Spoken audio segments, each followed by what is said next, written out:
What's up there, niece and nephew? It's your big uncle. I'm here with my business partner and longtime friend. He's based in China. We're not going to say where, but we are going to talk about the worst possible day in China. And I just want to remind you guys from the get-go that this video is sponsored by Safetywing. What's up, guys? I'm in Mysore, India. I'm chilling with this cow here. If this cow were to give me mad cow disease, I would want to have health insurance. And if you're going to live as an expat, you're going to want to have health insurance too. He's either biting me or licking me. He's licking me. Aw, hello.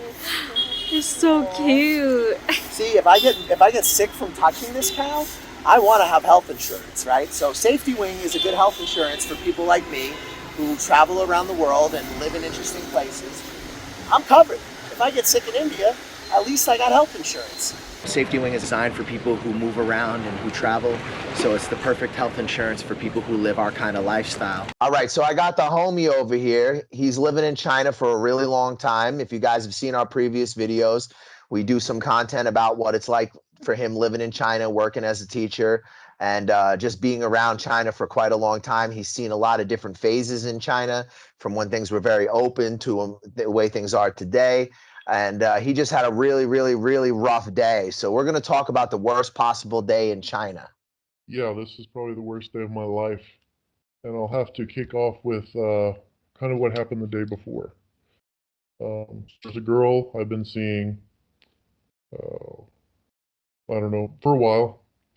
She went with me, to do a few things, and I bought her a gift for her birthday. I bought her like one of those electric bikes, but I bought her a kind of nice one, it's pink, kind of a higher end bike.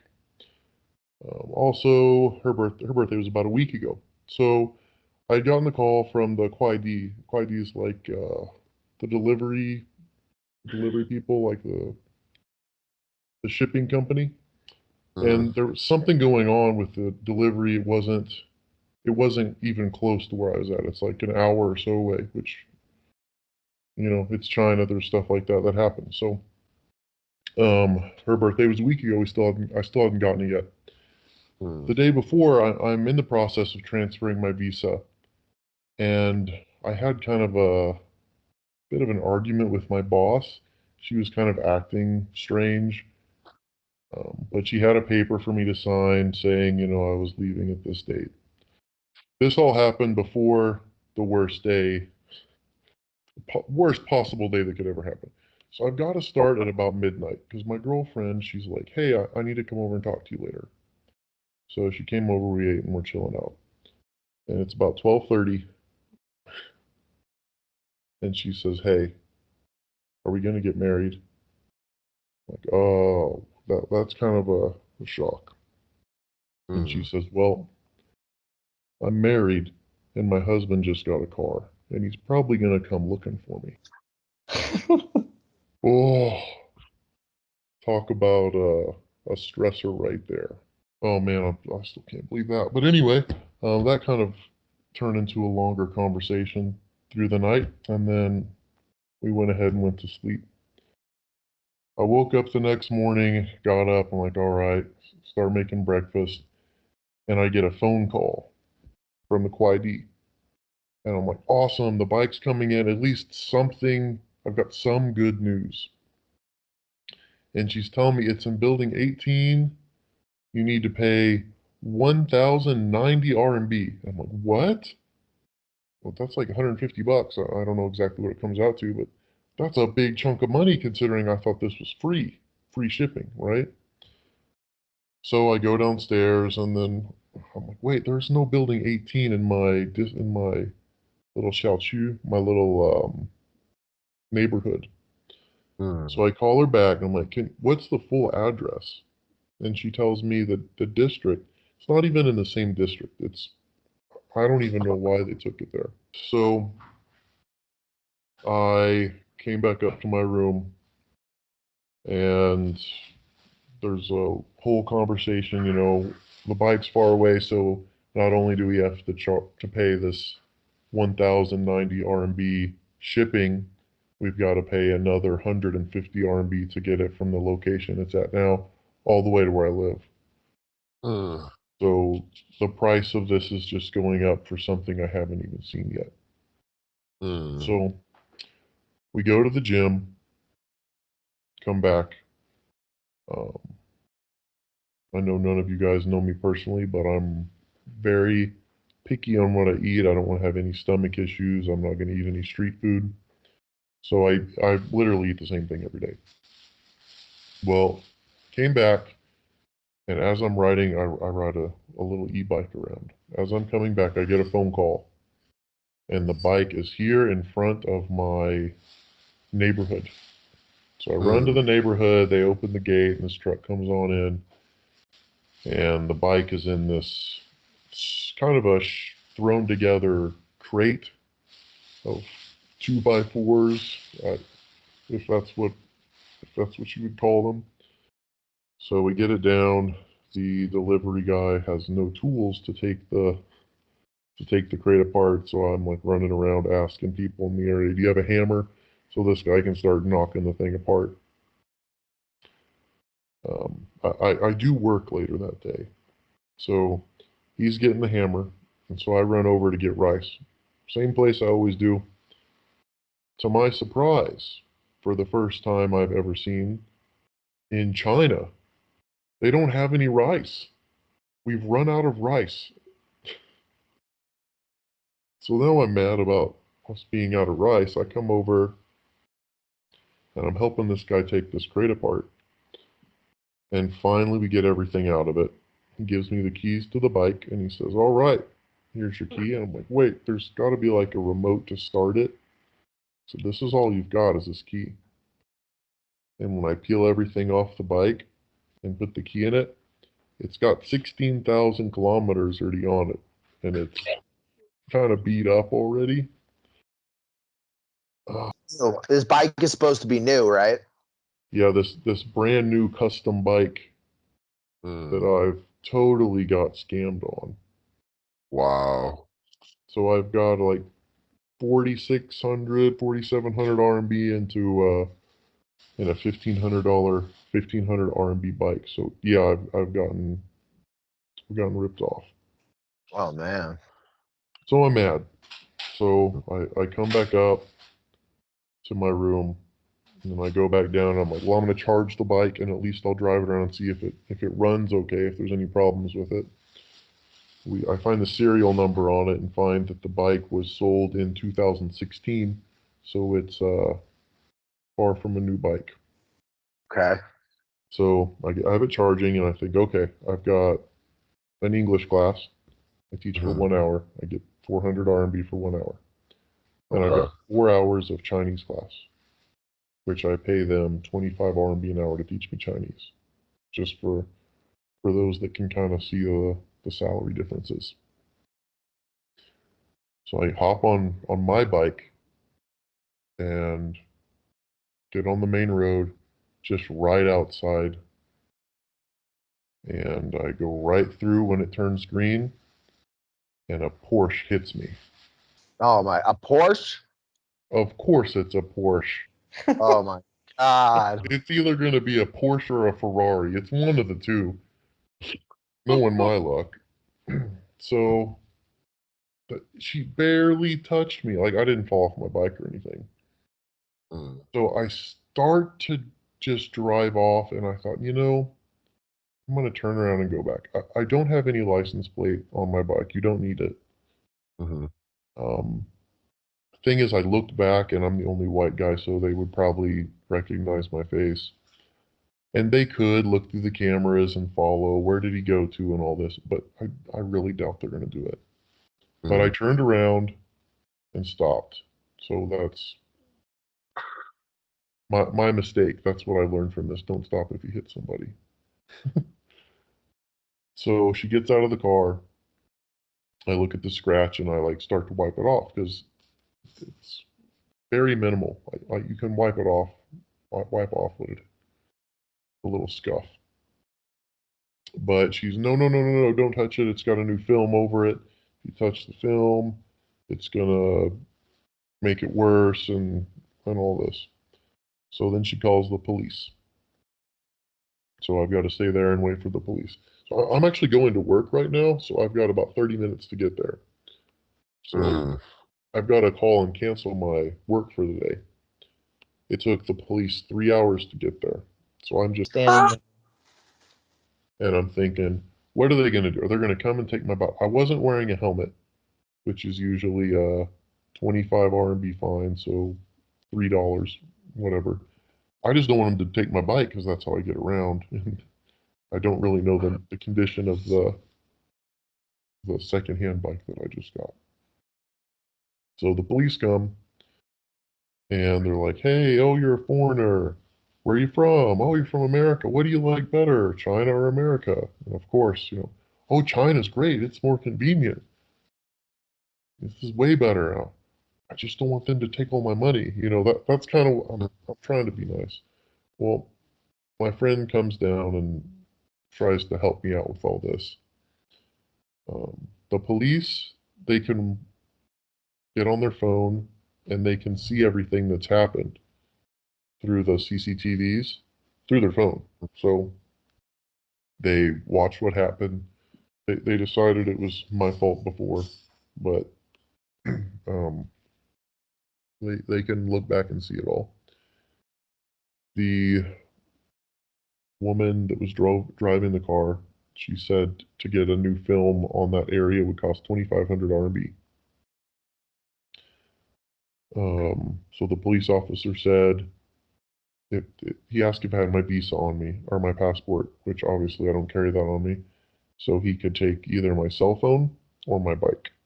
And then, or I could pay her cash 2,500 RMB,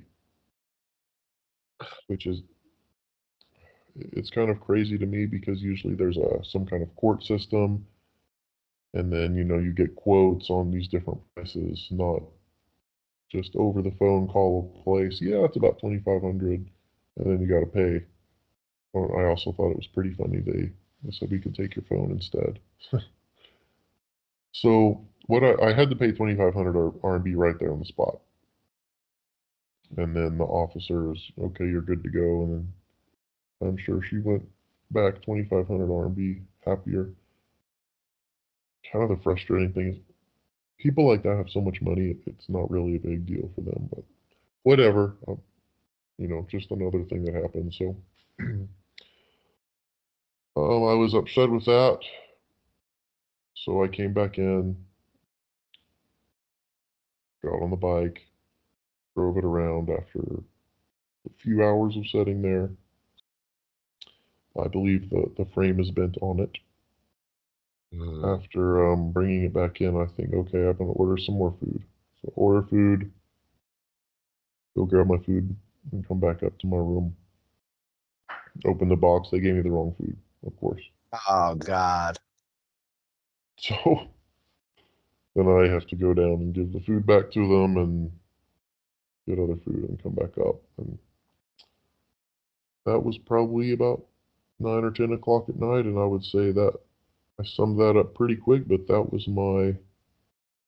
about the worst possible day I've ever had.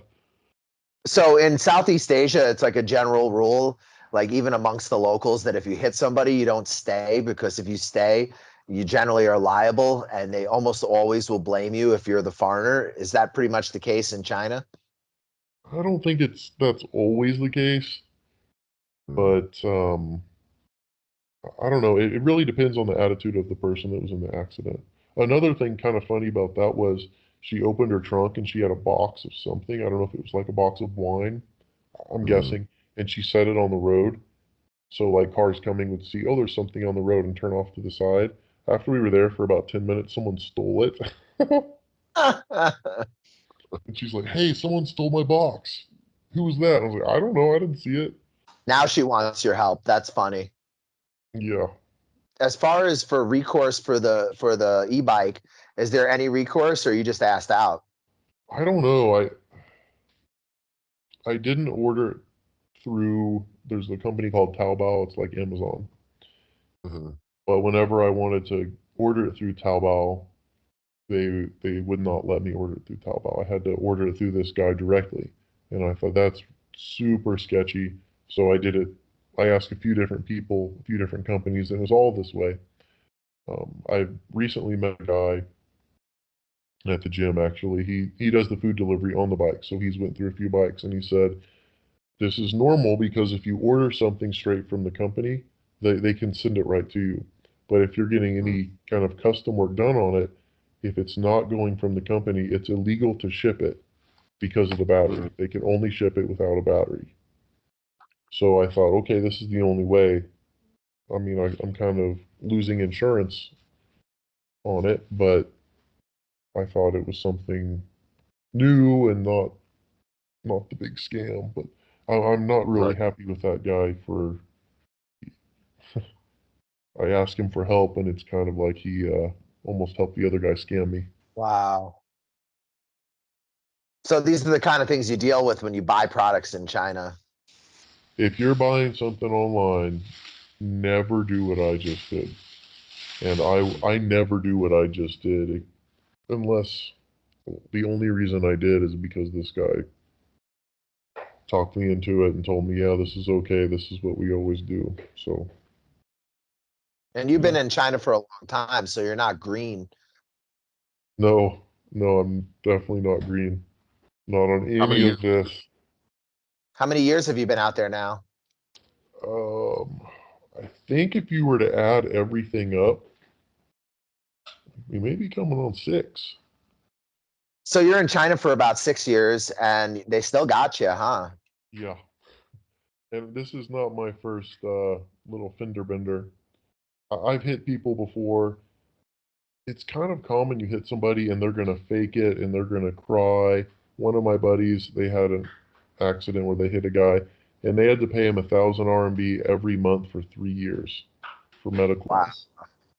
I hit a guy and he's rolled on the ground. Oh, and then he sees I'm a foreigner, and then he jumps up. Oh, I'm okay. Isn't China great? You know, kind of the. You know, some people are really nice to you, and some people Right. aren't. Luckily, that guy was pretty cool. But I think I've had maybe 4 or 5 different accidents. This is the only one I've actually had to pay.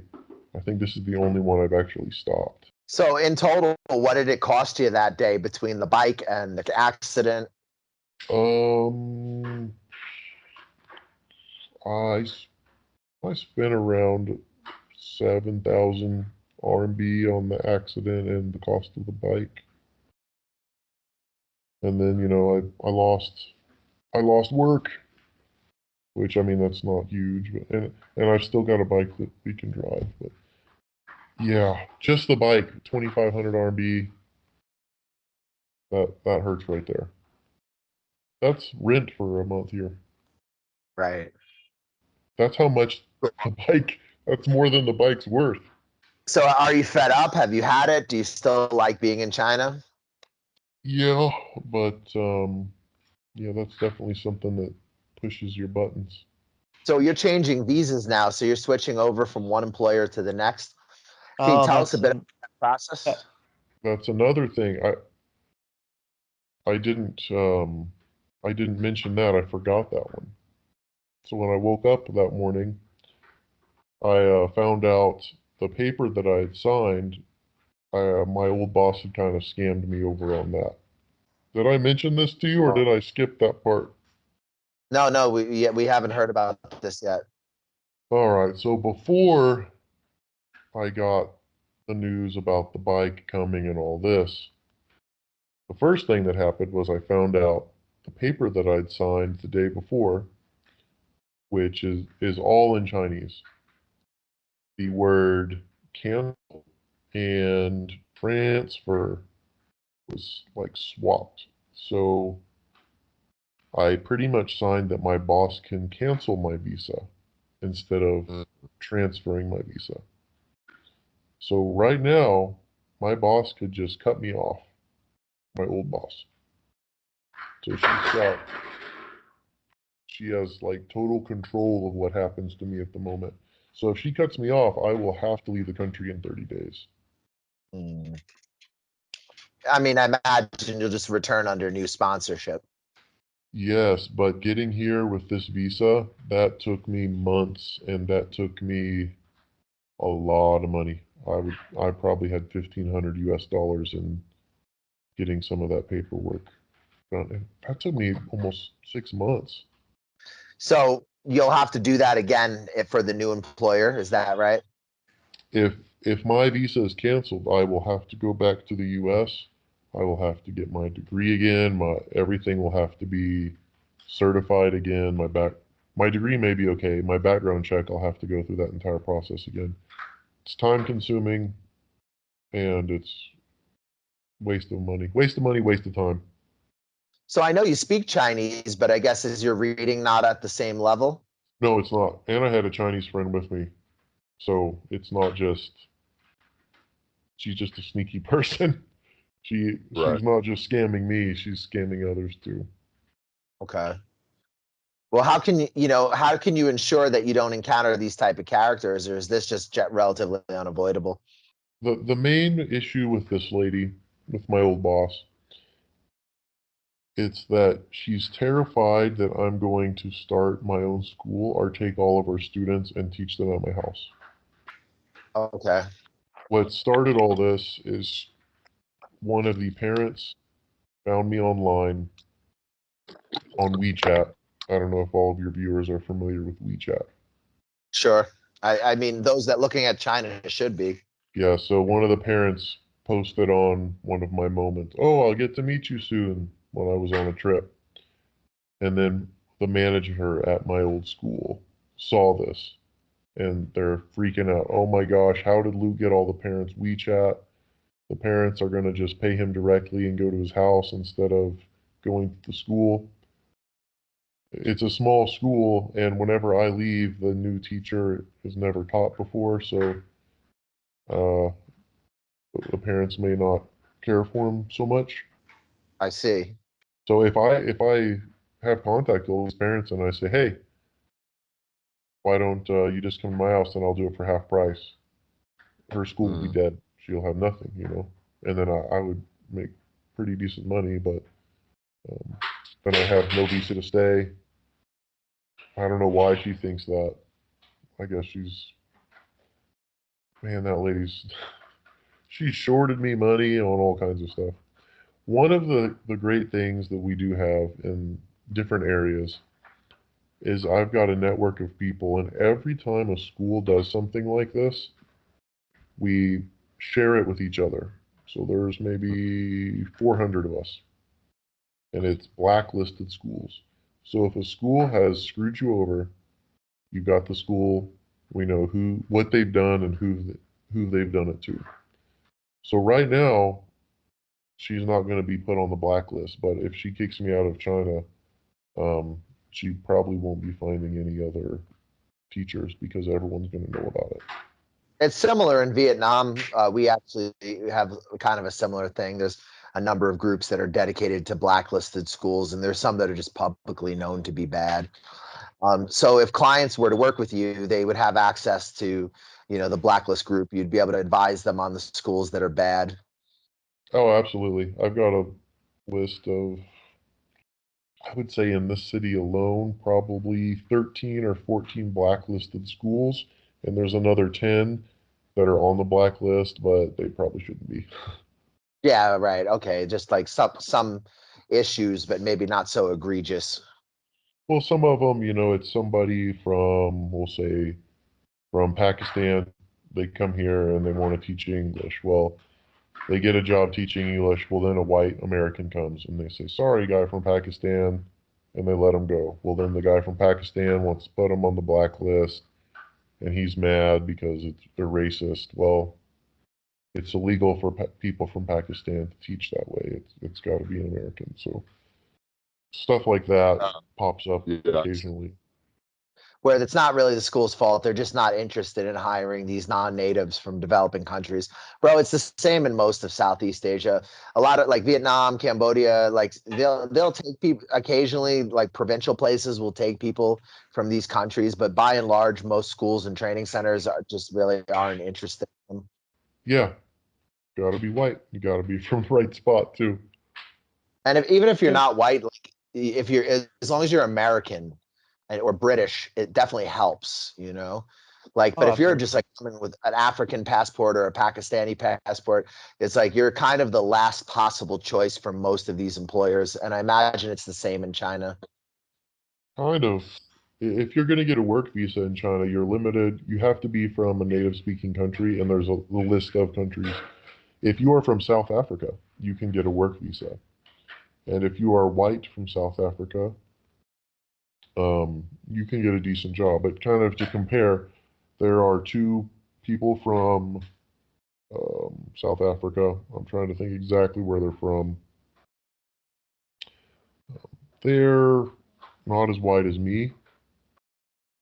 Um, you don't know how white I am, but I don't know. They almost, I don't know. I would say skin tone.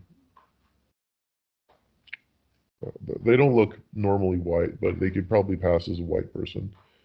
Their salary is the same as mine, but they work 40 hours a week. I work 20 hours a week. Oh, wow. So the differences are significant just if you're not white. Yeah, and if you're from South Africa, that's kind of a negative thing. If you're from Canada, the U.S., England, Australia, you're doing good. Other than that, you can legally work, but your salary will be drastically less. I see. Yeah, I mean, it's not so different in other parts of Southeast Asia, brother. Like, generally speaking, in like Vietnam, they will hire South Africans if they're white. They're not at all interested in South Africans that aren't white. Sometimes I've seen those guys get jobs, but it's usually, like you said, lower money, more, worse working conditions. Even the white South Africans, they tend to view them as lower quality white people compared to British or American or Canadian. Is it the same in China? Yeah, yeah, absolutely. The parents, they know exactly what they want, where they want them to be from. There's nothing you can do about it. Anyone that thinks you're America's racist or wherever they think racism's coming from in Europe, they're in for a wake-up call if they come around to Asia. Yeah, these people have no clue. Most of the people who talk about, oh, America's a racist country have never fucking been anywhere. Because if they spend any amount of time in Asia, they're going to learn really quick that minorities are treated less than human beings in most of Asia, and lots of Southeast Asia, they don't get ID cards. Their kids are not allowed to go to school. They have no rights. Whereas in the West, we provide equal rights to pretty much anybody. We allow foreigners to own land. Doesn't matter your ethnic background, you can own a business. So this kind of nonsense that you hear in the West, this is all from people who have just never been outside of a developed country, Mm-hmm. Chinese people are a little unique with, they kind of look at themselves as um, a special. They look at themselves as China is the center of the world and everything came from China. Right. I would say something similar to that. Mm. If you're a Chinese person, maybe your parents are Chinese, but you're not Chinese. You've grown up in another country. You don't speak Chinese. They're still gonna say, "Oh, he's Chinese." Mhm. It's not necessarily how you're raised or something. It's your race. Even when I was arguing with my boss, and then my friend was there, my boss and her's like, "Oh, you're Chinese. We're Chinese. We need to talk together. This is the foreigner kind of thing like that." Well, this is very much the thing in Asia in general. Racial purity is like something that means a lot to them. It's 100% the case in most of Southeast Asia. Like, you will always be a foreigner, you will always be an outsider. And it's kind of silly when I hear people criticize the academic liberal today, but they've never done business with any of these developing countries or done business with a communist country. Everything for them is based on something they've read out of books. Rather than lived experience. And I can definitely tell you from doing business in Asia for as many years as I have been, that the West is the least racist place in the world. And I would put Asia up there as one of the most racist and most nationalist and hyper focused on purity of race and this kind of stuff compared to any Western country, for sure. Hmm. Saying nationalist, that's definitely a thing. I think, considering it's a communist country, that's part of it. They're raised their entire life as we're one government, we're one people. It's a lot of, I mean, they're raised that way. That's what they see on TV every day. And minority rights are non-existent in China, I would imagine. It's small. You hear a lot of things. I don't know what's true. Sure, sure. So in the span of one day, you blew through thousands of R&B. You got fucked around by your boss. You got sold a fucked up e-bike, and you of course got hit by a Porsche. Was that basically like a good summary of the day? Yeah, most of the day I just, I should have just stayed at home and not went outside. I came back and I thought I just might cancel, not even go to work today. I should have done that. Then I would have avoided the Porsche and the other stuff. But yeah, that sums up my day, I think. I don't know if anyone has ever had that many bad things happen in a 24-hour span. Okay, so I would say first, you didn't end up dead or in jail or very sick. So I wouldn't say it was the worst day ever, but it definitely sounds like it was a pretty shitty day. Yeah, it could have been worse. So did the husband of the girl who you're with, did he look for you? Have you had problems? Nope, I think everything's all right. Okay, that's good. The only problem we've got at the moment is the bike. And I don't know if we're going to just sell the bike and sell for $1,500. I don't know. The bike's the main issue at the moment. Okay. So these are just some of the things you guys might deal with living in China. I think it's good that we don't only talk about the money and the positives of being out there, but we talk about the reality and the challenges that you might face as an expat. Personally, every time that I've went to China, I've always elected to return to Southeast Asia, and the Chinese people never understood it. They would always say, "Why do you want to go to Vietnam? Vietnam's not as developed as China." But I think it's kind of hard to explain to them the difference in mindset and like freedom that I have in Southeast Asia. And now I'm in South Asia for the first time, and I'm really starting to dig my feet into India. And, it's just such a night and day difference from the dystopian horror show that is modern day China. There is one other thing I want to throw in there. There are a few schools around. There's one school around here that is legit. They're not on the blacklist. I know people that's went there. Someone is leaving in 2 months, I think. So there will be an opening for that position. I may have even taken that position if I wasn't in the process of switching. So what I'm probably going to do, if my old boss does try and screw me over with this visa, is I'm going to help somebody take this new position, which is in the area. And then I'm going to take these parents with all of their kids and do one-on-one classes. Mm-hmm. If the boss doesn't want to happen, just kind of like revenge. But if someone wanted to come in and do that with me in the future, we would be fairly busy, but it would be something around $5,000 a person per month after tax. It may work out for a year. It may work out for 4 months. It would not be, the contract would be for 1 year, but I don't know how long that would last. Now, would there be visa support for the foreigner coming in?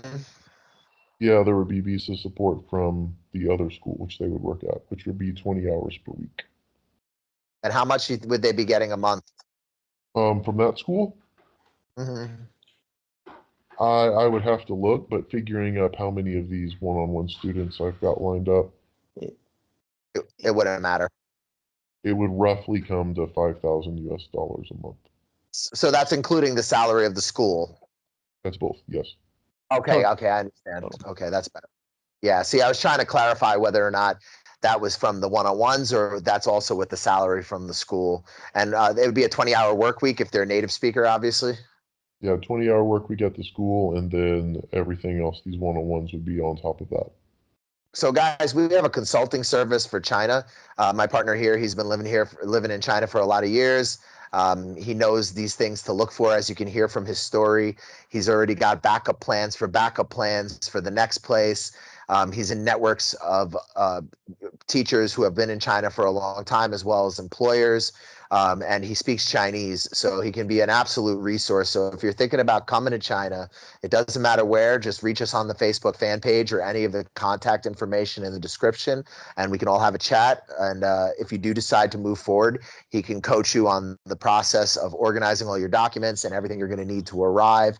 He can plug you into opportunities on the ground, and he knows the game. So we can help you guys save yourselves a lot of time, money, and headaches. And this is what we do, guys, is we have people on the ground who make the mistakes for you, who learn the ropes, and that way you don't have to struggle, you don't have to make mistakes, and you don't have to lose money.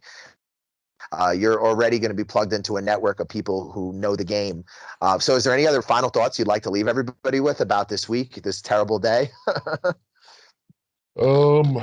No, all I can say that this past year I've had a lot of experience with stuff like this. I've got some contacts with a few lawyers now, so if I'm pretty much set for whatever happens. I've got a plan, so I'll keep you updated. I think everything will run pretty smooth for me for the rest of the year, though, as long as I don't have any more days like that.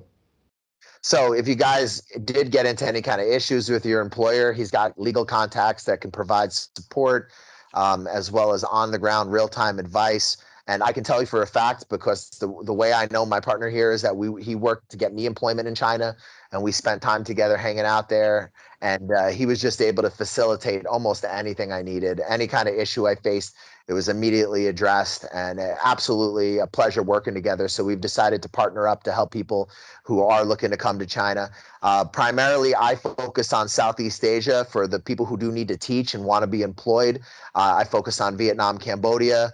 I also have contacts for people who are looking to retire, people who are digital nomads, crypto people. We can help you with full VIP services for your arrival as an expat. So you get off the plane, we can have your real estate contacts, your visa contacts, everything in place for you. People who can help you if you're in legal trouble, people can help you with blacklist removal, any kind of issues you might face while you're in Southeast Asia. But primarily, I focus on Cambodia, Vietnam, and China for employment. And this is my partner who we use for the China service, so you can kind of get a sense for the kind of guy he is. You'll be dealing with an American, so you're not dealing with a Chinese recruiter. You're dealing with somebody from the West who kind of understands your concerns and has a similar mindset to you. And yeah, guys, if you're thinking about coming to Southeast Asia, like I said, reach me on the Facebook fan page. If you guys like this kind of content, please smash the like button, subscribe. We really appreciate the support. Sometimes, Google will throttle us because we do videos that are not politically correct. So we also have Locals and Rumble where we post our unedited videos. And if you guys are thinking about going deeper into our content, definitely check us out on Locals or on Rumble, because those platforms don't censor. So that, the content that we can't put up on Google, very oftentimes we're going to put up there. Has there been any more stuff with Xi Jinping thought? Have you had to sign any crazy paperwork? Not that I know of. Whenever this transfers over, I'll have a few other papers to sign, so I'll look over it carefully. And if I've got any more of that to sign, I'll take pictures and be sure to let you know. Yeah, it's fascinating that they have you kind of swearing to not offend Chinese sensibilities. And, it's very interesting difference in how like a work contract would be set up in a Western country versus how these work contracts are set up in China or even in other parts of Southeast Asia. Now, I had a quick question. So in Southeast Asia, generally speaking, contracts don't really mean shit, but sometimes the employers themselves put faith in them. Is it the same in China? Are these contracts like enforceable, or are you pretty much fucked as a foreigner if something goes wrong? It depends on the school. The school I was at before, she never followed anything on that contract. One month we followed the contract. It depends on the school, but legally, it's not even worth it. By the time you get a lawyer, I've looked at different prices for lawyers, and they're going to have to really hurt you bad for you to want to invest in getting some kind of legal help. So no, more than Vietnam, I'm guessing, but it's nothing like America. Yeah, I kind of imagined. I figured that basically the contract is whatever faith the employer themselves put into it or not, and you're pretty much on your own if it doesn't work out. It's the same in Vietnam. I see sometimes these foreigners can be very silly. They're talking about how like, oh, we should form a union. And it's like, bro, what do you think? You're in a Western country? You think you have rights? I can say though, there was a large company that closed a few years ago, and no one got their last paycheck. Some people went 2 months without their last paycheck. If you know the name of the company, you can look online. I mean, it's all in Chinese. You're going to have to know the Chinese name of the company. You can find the owner and you can find the address of where the owner lives. So when this happened before, some people showed up at his house and was like, "Hey, I want my paycheck." The same thing here. I can look on here and see where my boss actually lives. I'm not going to show up at her house, but um, I've thought about it. Might be a surprise because a lot of Chinese people don't know that either. Interesting. All right, guys. Well, I want to thank my partner for telling us about his crappy day. And I know it's probably going to be a little clickbaity, the title, because it's not that bad. It's a bad day, but he didn't end up in a Chinese prison, so that's a good day. He didn't, he didn't end up, getting hit by a car and dying, so that's not that bad. But it definitely was a pretty crappy day. I have to agree. So if you guys think that was a crappy day or you think he's exaggerating, tell us in the comments. We'd love to hear from you.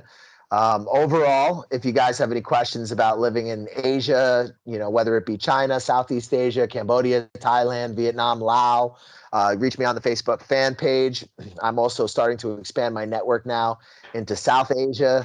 And I'm going to be hopefully, doing more content on Albania and Eastern Europe again, because I'm partnering with one of my good friends out there as well. So we'll be able to offer, consulting services for expats, digital nomads, retirees, people who want to get set up out there as well. And I want to once again thank you guys for watching the video. Subscribe, like, share, help us fight the algorithm. We try to bring you honest assessments of what it's like living as an expat. We don't want to sugarcoat it. We also don't want to play it up. We just try to show you guys what it's really like, the challenges you'll face, the positives, and let you guys make your own decisions, because I feel like you guys are adults. You don't need anybody to hold your hand or sugarcoat you. And that's kind of what our service is. We put all the network at your fingertips and allow you to have the access so that you don't need to go to a new country and have to figure everything out. You're already going to have that support and you're already going to have that network in place when you arrive. Thank you for watching. Subscribe and share. I've got one more thing I want to add in. I've got another school, and I think we're able to get people into the country legally with a work visa, and you don't have to do anything, but it's not cheap. I have not mentioned that to you before, but it just came to my mind. I didn't want to forget. Okay, did I need degrees, documents, all that stuff? I don't think we need anything. I think if it depends on how much you want to pay. And don't work while you're here. Just work for that employer, is that right? Or is it just a business visa?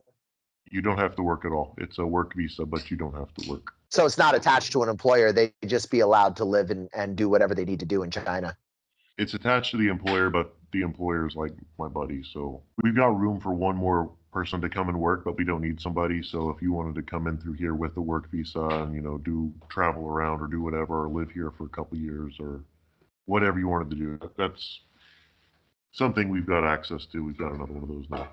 All right, guys. So again, that's on the table. If any of these are interesting to you, obviously we charge a consulting fee before we plug you into the network, but we're happy to create group messages with previous clients. I have a large network of people I've helped with all different kinds of services, from visas, employment, blacklist removal, getting people out of legal trouble. So we have some customers that are willing to provide references. I also have about 50 reviews on the Facebook fan page. So please have a look at the Facebook fan page, because most of the people I'm going to put you in group messages with for references have already written us positive reviews, and you can check them out and see that they're real profiles, they're real people that we've helped start their lives over. So if you're very focused on China, reach out to us. We have the relationships over there to help you get in.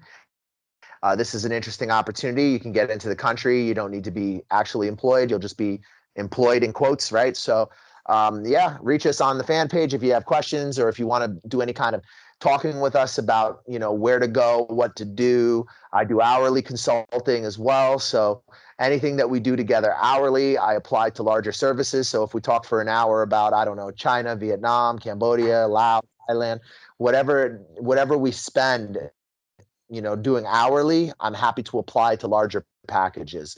That way, it's not all about money, and I can show you, I can help you add value to your lives and help you guys make the right decision, because I don't want you guys rushing into something and you're not fully equipped with the information. But I also need my time to be respected, because people very often try to take advantage and ask me for a lot of free advice, and I'm kind of a nice person, but there has to come a line where this is a business and this is how I support myself and my family. So, guys, just come correct. If you have questions, let's just book an hour. And like I said, it's not all about money. If you work with me for China, Cambodia, Thailand, Laos, any of these services, I'll happy to apply that hour towards whatever relocation or employment package that you decide to go with. Once again, thank you for watching. Subscribe and share. Brush your teeth. Stay in school. Eat your vegetables. And make sure to treat your mama right. Brush your face and wash your teeth, son. Hey, what's up? I'm D from Canada. Hook up with the New York Nomad if you want a smooth ride into Vietnam or any Southeast Asian countries. Hey, my name is Aaron. Get in contact with the New York Nomads. If you want to get into Vietnam, hit them up. They'll get you in securely and professionally. Yo, this is Uncle Hollywood. I'm telling you right now, the New York Nomad got me a job. He's legit. Hit him up. Check him out. New York Nomad set me up in Vietnam. Yo, my man got me a job. Come to Vietnam. Hey, what's up, guys? You thinking about coming to Vietnam? You're not sure where to start. You've heard a lot of things online. You don't know what's true. You don't know what's not. We offer a consulting service where we help you get on your feet in Vietnam. We give you advice on negotiating contracts with employers. We help you with real estate agents, visa agents that are reliable and that you can trust. And we help you get started in this amazing country and get on your feet. We help you get into different opportunities that might be more difficult for you if you were just landing in the country on your own. And we help you avoid a lot of the pitfalls and problems that you could have as a newcomer here. We provide you with reliable job recruiters, visa agents, real estate agents, and advice. If you guys are thinking about coming to Vietnam, hit us up for a consultation. We'll help you get started, help you get on your feet, and hopefully you'll love Vietnam as much as we do.